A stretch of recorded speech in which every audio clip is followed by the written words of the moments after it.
Bonjour à tous, alors nous allons parler dans cette vidéo de la manière de représenter graphiquement une fonction. Et en particulier, on va voir comment représenter la fonction carré.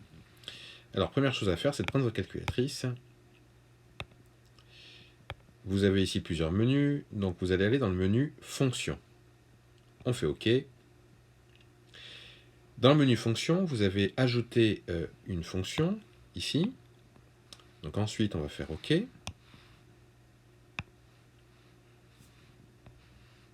Et on va écrire le nom de notre fonction, enfin l'expression de notre fonction. Donc là, ça va être x carré. Donc x, c'est ici. Et le carré, c'est là. Et on fait OK. Une fois qu'on a fait ça, on va remonter, aller au niveau de la partie tableau,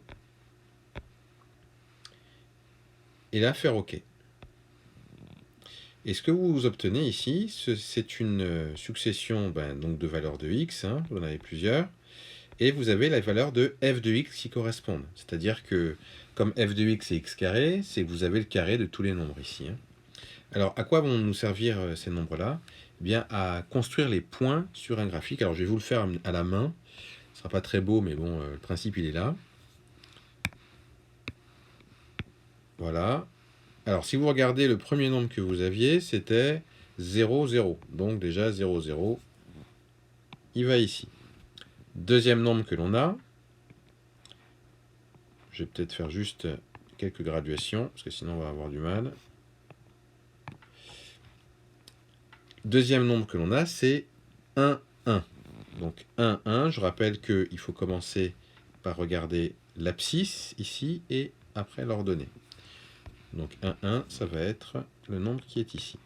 Ensuite, on a 2, 4. Je regarde 2 au niveau de l'abscisse et 4 au niveau de l'ordonnée. Donc 2, 4, ça va me mettre ici. Et ainsi de suite, jusqu'à... après, ça dépend ce qu'on vous demande. Les valeurs de x vont de quoi à quoi. Mais en fait, c'est ça le principe. Alors, juste pour vous montrer, dans la calculatrice, pour régler l'intervalle.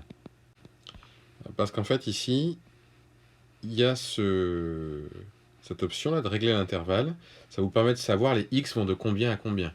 Là, ils commencent à 0, donc c'est que des positifs, et puis ils vont de 1 en 1. C'est ce qu'on appelle le pas. Ça va de 1 en 1. Donc là, on peut régler l'intervalle. C'est ce qu'on va faire. Donc il faut monter avec la flèche. Quand on est sur régler l'intervalle, on fait OK. Donc x début, par exemple, si je mets moins 4, je peux mettre ensuite x fin, je vais le laisser 10. Et le pas, donc je vais de combien en combien, je vais mettre 0,5. Ce sera un peu plus précis pour vous sur la feuille.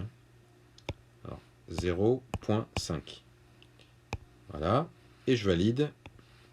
Et donc là, vous voyez, nos valeurs, elles commencent à moins 4 et elles vont de 0,5 en 0,5 jusqu'à 10. Donc vous avez besoin de ce tableau pour construire la représentation graphique de la fonction. Maintenant, vous pouvez aussi la voir, cette représentation graphique. Et ce ne sera pas suffisant sur une copie, parce que vous pensez bien que ce qu'on vous demande, c'est quand même... si on vous demande de construire, c'est qu'il faut quand même le faire. Mais sur le graphique, elle est déjà construite. Donc ça vous donne déjà une idée de la forme générale de la courbe. Donc ça peut être plutôt utile. Donc voilà ce qu'il faut savoir pour construire la représentation graphique d'une fonction, quelle qu'elle soit.